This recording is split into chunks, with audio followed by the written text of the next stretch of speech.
ఇప్పుడు మీకు ఈ గుంత కనిపిస్తుంది కదా, దీన్ని మనం ఇంకుడు గుంత అంటాము. వర్షాధారపు నీటిని ఒడిసిపట్టడం అంటే దాచుకోవడం.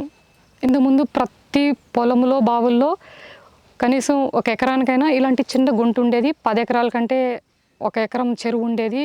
ఇంకుడు గుంతలు, ఇంకా బావులు అంటే వెల్ అంటాము బావి. ఒక పక్కన మనకి పెద్ద పెద్ద స్టోన్స్ తోటి ఇట్లాంటి వాటితో కట్టేసేసి చాలా లోతుకి, అంటే ఎన్నో అడుగులు, 60 అడుగులు 80 అడుగులు అలా కట్టి నీళ్లు నిలవబెట్టి వీటిల్ని చేదలతోటి లేదంటే వేరే టెక్నిక్స్ ఉపయోగించి తోడుకుని పంటలు పండించేవారు. ఎవరు బోర్లు వేసేవారు కాదు. ఎందుకు ఈ సబ్జెక్ట్ చెప్తున్నానంటే, అసలు నేను బోర్లు వేశాను చాలా, నీళ్లు పడక ఒక 3 మంత్స్ ఎంత స్ట్రగుల్ అయ్యామో. ఎందుకు ఆ పరిస్థితి నాలాంటి వాళ్ళకి వస్తుందో మధ్యకాలంలో చెప్పడం కోసం, ఇప్పుడు ఈ నీళ్లు ఉన్నాయి చూడండి, ఇవి ఆల్మోస్ట్ వర్షం ఆగిపోయి ఒక 1 మంత్ అయింది. అప్పటి నుంచి ఈ నీళ్ళు ఇలాగే ఉన్నాయి. మేబీ ఇంకొక 1 మంత్ ఉంటాయి, తర్వాత నెమ్మదిగా ఇవి లాగేస్తాయి అనమాట.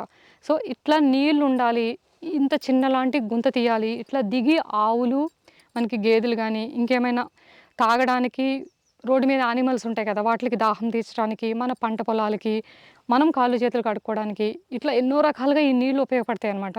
అంటే నీళ్లు మన భూగర్భ జలాలు అంతరించిపోయిన తర్వాత ఇలాంటి నీళ్ళ కోసం చాలా పరితపిస్తాం. ఆల్రెడీ ఇప్పటికే సమస్య చాలా ఉంది మన భారతదేశంలో. ఎన్నో ప్లేసులు, హైదరాబాద్లో అంటే ఇంకా ఎక్కువ ఉందండి వాటర్ సమస్య. ఎంత బాగుంది చూడండి. ఇది నాకు ఇప్పుడు తీసుకెళ్ళి ఇలాగే పొలంలో అనుకుంటున్నాను, కానీ చేయలేం, ఇలా దీన్ని తీసుకెళ్ళలేము. ఇది ఎవరికి ఉపయోగపడట్లేదు. ఇక్కడున్న గేదెలు, మా ఆవులు లాంటివి, ఎద్దులు లాంటివి తాగుతున్నాయి అంతే. సో ఇట్లా నీళ్లు నిల్వ ఉండాలని నేను ఆ పొలంలో చెరువు తవ్వించాను. అది ఇప్పుడప్పుడే నిండదు. కనీసం ఒక 2-3 సంవత్సరాలైనా ఇలాంటి నీళ్లు నిండడం కోసం నేను వెయిట్ చేయాలన్నమాట. ఇది చూస్తుంటే నాకు అలా అనిపిస్తుంది. ఇట్లా నీళ్లు నిండాలి అంటే మనమందరూ పాత పద్ధతులకి వెళ్ళగలిగి, భూగర్భ జలాలు నిల్వ ఉండడం కోసం కావలసిన వనరుల్ని మళ్ళీ పాతవి తీసుకురాగలిగితే ఇట్లాంటి అద్భుతాలు మళ్ళీ మనకి దక్కుతాయండి. భూగర్భ జలాలు మొత్తం ఎండిపోయినాయి. అసలు ఈ కనసనపల్లి ఒక్క విలేజ్ తీసుకుంటేనే నేను చేసిన 3 మంత్స్ రీసెర్చ్‌లో అసలు భయంకరమైన విషయాలు బయటపడ్డాయి. నీళ్లు లేవు ఎవ్వరికి.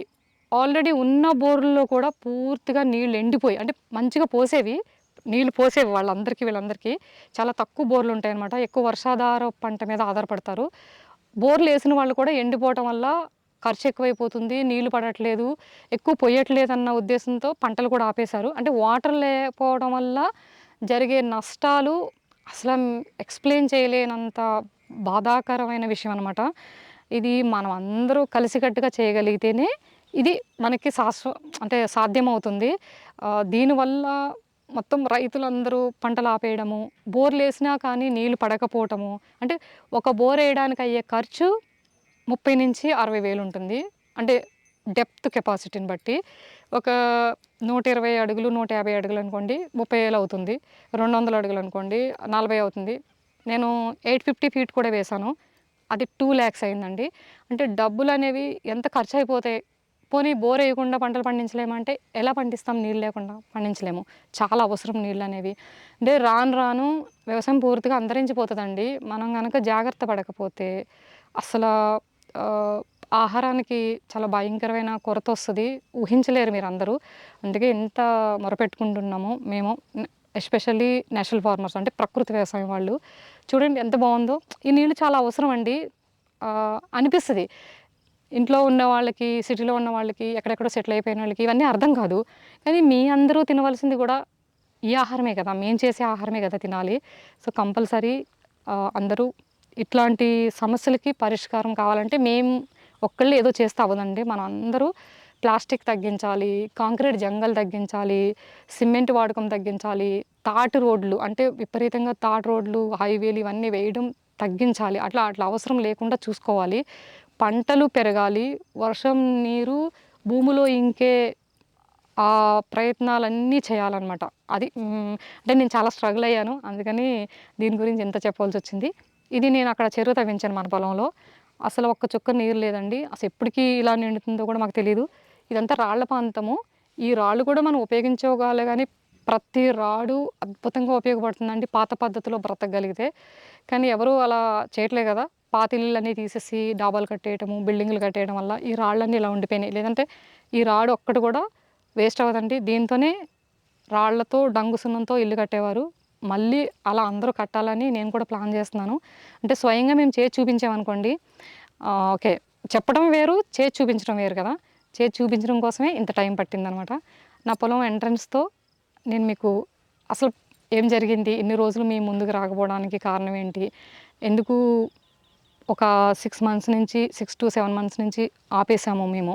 అందరికీ ముందు రావడానికి ప్రొడక్ట్ వైస్ గానీ, ప్రకృతి వ్యవసాయం గురించి గానీ, మన ఎకో ఫ్రెండ్లీ జీవన విధానం గురించి గానీ, ఎందుకు ఏం జరిగిందనేది నేను అక్కడ ఎక్స్‌ప్లెయిన్ చేస్తానండి. ఓకేనండి. చాలా బావుంది. దిగుదామంటే ఎంత లోతుంటదో తెలీదు. కాపోతే కొంచెం నీళ్లు నీట్‌గా లేవనమాట. అంటే ఆవులు, గేదెలు దీంట్లో దిగేసేసి, తాగేసి, స్నానం చేసి బయటకొచ్చేస్తాయనమాట. దీన్ని ఇంకుడు గుంత అనొచ్చు. చాలా పేర్లుంటాయి. ఇక్కడ కూడా ఒకటి పెద్ద గొయ్యి తీశారండి. వీళ్ళ ఉద్దేశం అయితే నీళ్ళ కోసమో, ఇంకుడు గుంతల కోసమో, వర్షం నీళ్లు దాయడం అని కాదు. ఇలా రోడ్ల కోసం మొత్తం ఈ ఏరియా అంతా రాళ్ళు, మట్టి తీసేసి మనకి ఇలా రోడ్డు వేశారనమాట. సో, ఇలాంటి అలా ఒక ఉద్దేశంతో తీస్తే ఇలా తీయకూడదు. ఎలా పడితే అలా తీసేశారు చూడండి. ఇదేంటంటే రోడ్డు పక్కన వెళ్ళేటప్పుడు తీశారు. చాలా రిస్క్ ఉంటుంది.